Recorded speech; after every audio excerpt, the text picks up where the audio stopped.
1 তাৰিখৰ পৰা অসমৰ চিকিৎসা মহাবিদ্যালয়সমূহত সৰু ল'ৰা ছোৱালীৰ হাৰ্টৰ বেমাৰ, যাৰ হাৰ্টৰ বেমাৰ আছে, থেলাছেমিয়া বেমাৰ আছে, তেওঁলোকৰ আমি এটা শিবিৰ আয়োজন কৰিছোঁ।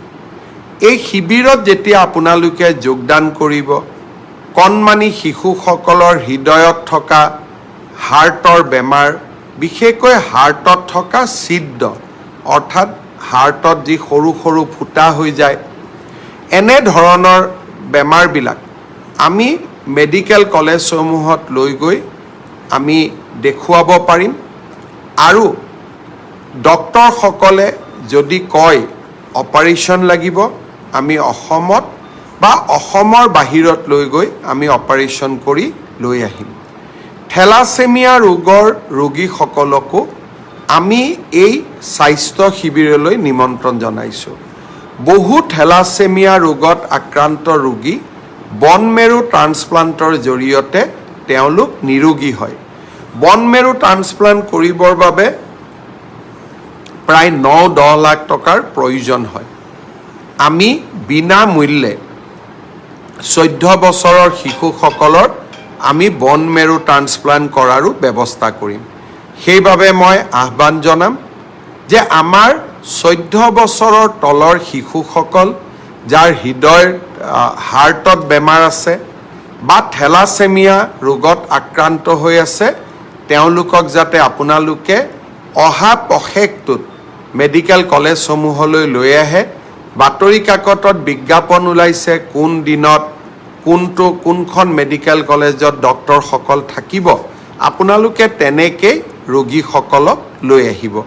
আমি মানৱতাৰ পক্ষত আৰু আমাৰ শিশুসকলৰ স্বাৰ্থত নিৰন্তৰভাৱে আমি কাম কৰি যাম।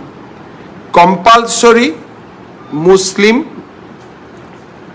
Registration of Muslim marriage and divorce, অৰ্থাৎ ইমান দিনে মুছলমান সমাজৰ বিবাহ কাজীসকলে পঞ্জীয়ন কৰিছিল। তাৰ ফলত বহু লোকে নিজৰ অধিকাৰ হেৰুৱাই পেলাইছিল। বিশেষকৈ তালাক বা ডাইভৰ্চৰ সময়ত নথি পত্ৰৰ হেৰাফেৰিৰ কাৰণে বহুত লোকে নিজৰ ন্যায্য প্ৰাপ্তিৰ পৰা বঞ্চিত হৈছিল। এতিয়া আমি অসমত মুছলমান সমাজৰ বিয়া এই কম্পালচৰি পঞ্জীয়নৰ ভিতৰলৈ লৈ আহিলোঁ। আৰু এতিয়া বিবাহৰ পঞ্জীয়ন কাজী ব্যৱস্থাৰ জৰিয়তে ছাব ৰেজিষ্ট্ৰাৰসকলে বা চৰকাৰৰ বিষয়াসকলে কৰিব পাৰিব। বিধানসভাত এটা আলোচনা হৈছিল যে বহু বিবাহ হয়, ছাব ৰেজিষ্ট্ৰাৰ অফিচত সম্ভৱ হ'বনে নহয়। মই বিধানসভাতে প্ৰতিশ্ৰুতি দিছিলোঁ যে যদি কিবা কাৰণত ছাব ৰেজিষ্ট্ৰাৰসকলে অকলে এই কাম কৰিব নোৱাৰে, তেতিয়াহ'লে আমি ব্লক পৰ্যায়ত আৰু পঞ্চায়ত পৰ্যায়ত হ'লেও আমি পঞ্জীয়ন বিষয়া দিব পাৰিম।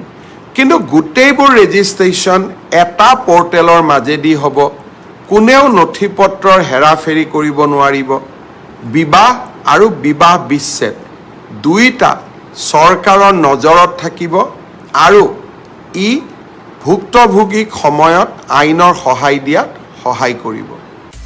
আপুনি বিচৰা বাতৰি পাব কেৱল নিউজ 18 এপত।